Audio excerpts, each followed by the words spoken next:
The Micro Projects Programme, or MPP, a European Union-funded project implemented by the Pacific Community, or SPC, was initiated to mitigate the adverse effect of the European Union's sugar price reforms that came into effect in 2017.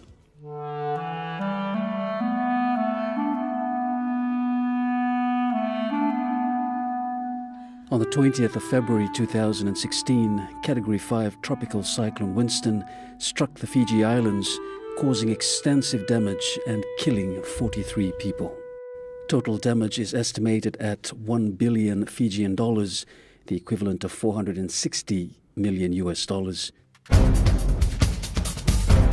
In response to these impacts, the European Union and SPC facilitated a redesign of the MPP project to reorient activities to support the recovery needs of communities in the sugarcane belt which had been affected by TC Winston.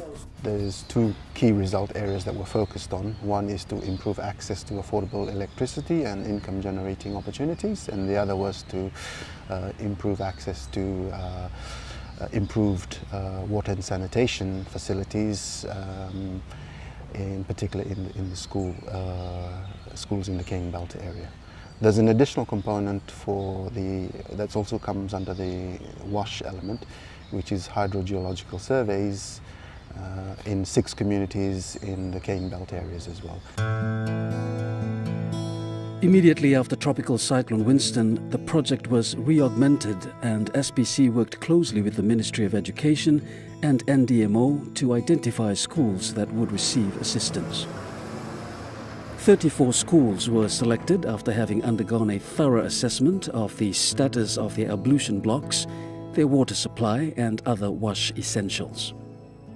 SPC then engaged the Ministry of Education and the Ministry of Economy through a grant agreement to carry out the work, as both ministries were at that point already working with schools in the rebuilding process.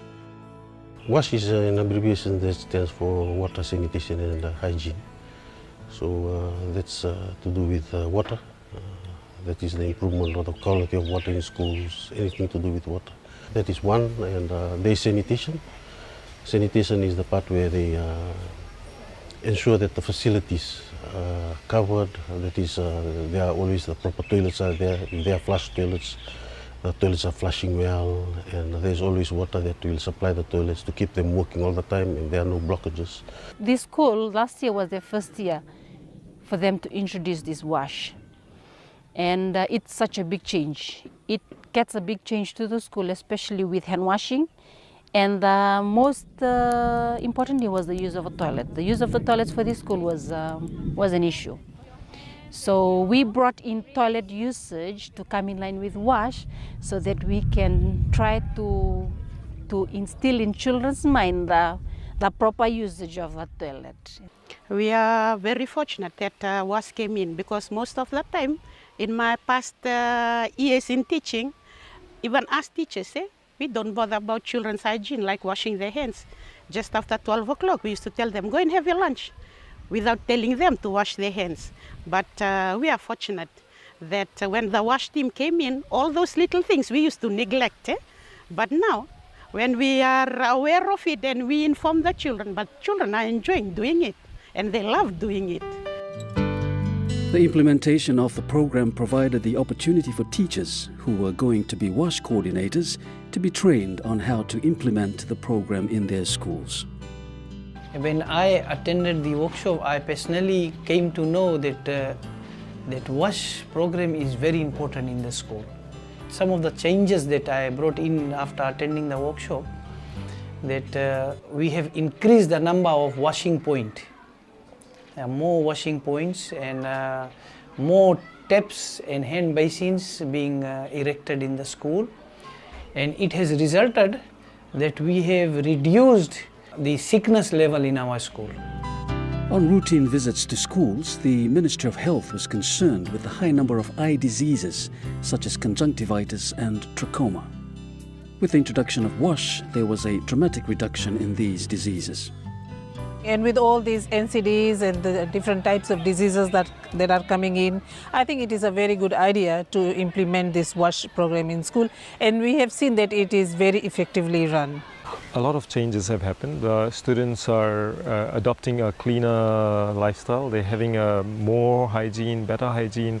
One example I'd like to give you is when we had the initial visit by a team to check the students' eye, and they found a lot of trachoma cases in the students, and it was like alarming. When the team came, we thought that it wouldn't be so serious, but when we saw that the result, it was too alarming. But after we implemented all the strategies that were told to us, like eye wash and face wash and hand wash, when they came for the next visit, the total number decreased as alarmingly as it had gone up.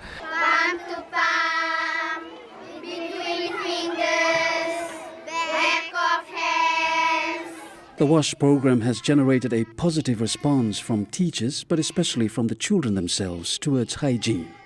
One area in particular is menstrual hygiene.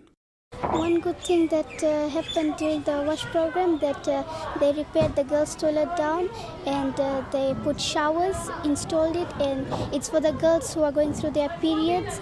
They can shower, have their shower and change their clothes, and pads are also provided in the office for them to use if they don't have it. In the holidays, year 2 mother was sharing to me. She went like this: "Hey, head teacher, it's very good you people practicing those habits in the school. My little daughter, after coming back from the toilet, she'll go like this: Mother, soap, for me to wash my hands. We have to wash our hands with soap and water after visiting the toilet." It all begins with the smaller children, and they are the ones who can change the entire community. And I believe in that, and I'm sure my students are going to do wonders in that area, because we have also sent some questionnaires home to the parents in terms of WASH, and we have found that a lot of valuable information had come. The children are still practicing this WASH program at home, and so are the parents. So thanks to all the organizations who have been supporting us, and I must thank everyone for that. An additional component of the WASH program is the hydrogeological surveys in 6 communities in the Cane Belt areas. These communities are usually affected by severe drought conditions, so the project is looking at assessing potential groundwater sources that can be developed in the future as water supply systems to provide the communities with some resilience for these types of severe weather conditions in the future. We have been able to identify good structures, geological structures or rock formations that would suggest good yielding formations that might store a water supply, something that hasn't been done before and something that has really encouraged the farmers, knowing that there is groundwater sources nearby, and that would generate an attractive commodity or an asset for cane farmers themselves. We've heard a lot that farmers are coming away from the farms because of challenging conditions. We are really thankful that the project was designed to look at these very important basic needs, which is access to drinking water. That will somehow, we hope that it will encourage the farmers to stay on and continue with their farming livelihood now that reliable water supplies have been established. Bore drilling and pump tests in Gerilevu, a farming community in Ba, have revealed positive results with a good supply of water for the area. The response of the community with regards to the hydrogeological assessment was very positive. They were very cooperative, and they're very grateful for the assistance that has been provided by government and SPC.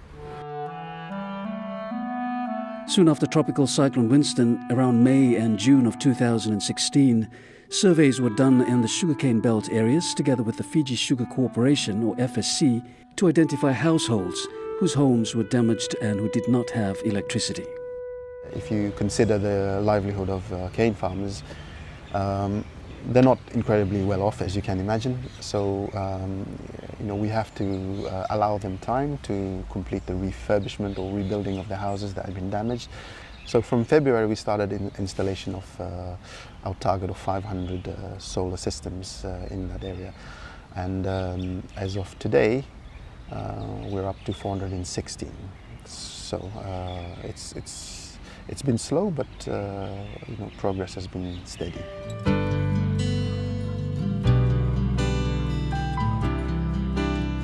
Joanna Seliku and her husband Ngelenika Kula were among the beneficiaries.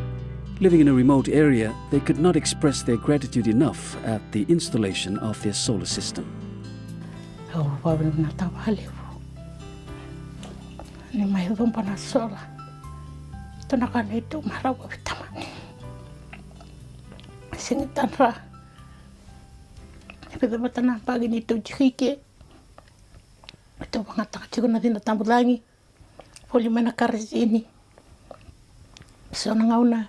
Tau sianga na karsini ki to sandawu mutimbuto ya mana sola ki tragana ki to marau ta wali na vitamani mana ngona bang tegin na dina tina karsini tin tamutangi ba mai tambakin na sola dona kan ito marau ta sarangan samborara mani cucungo lo mani bale tau tumba nambong ba binagi ni ketugunya na bebugile ngo itu bawa sola tala.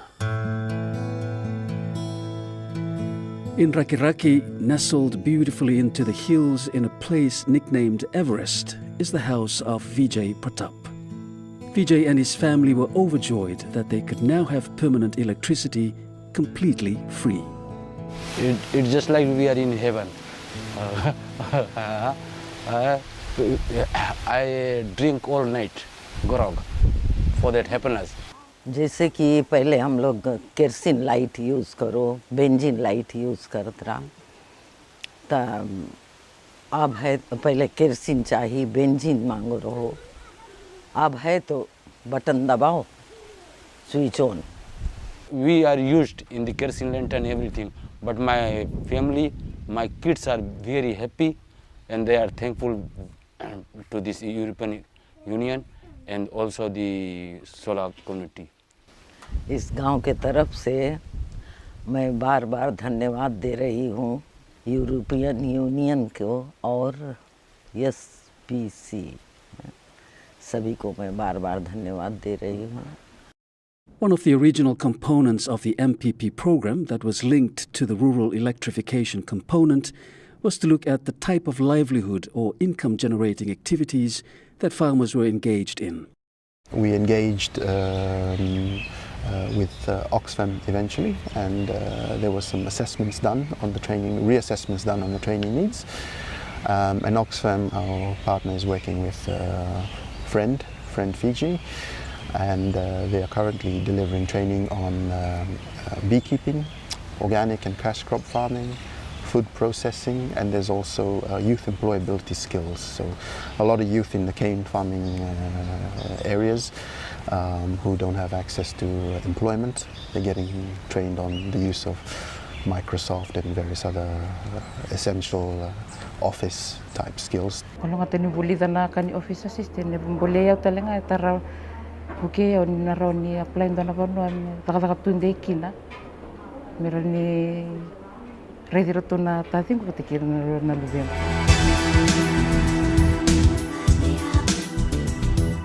The Micro Projects program has made a huge impact to the lives of families in Fiji's sugarcane belt areas. The assistance and support provided has had far-reaching effects right across the different levels of the communities, from young children to adults. Children are learning proper hygiene, young men and women are learning new skills through the income generation training, and the electrification from solar power have had a dramatic effect and changed the lives of many families and made an enormous and positive difference to their lives.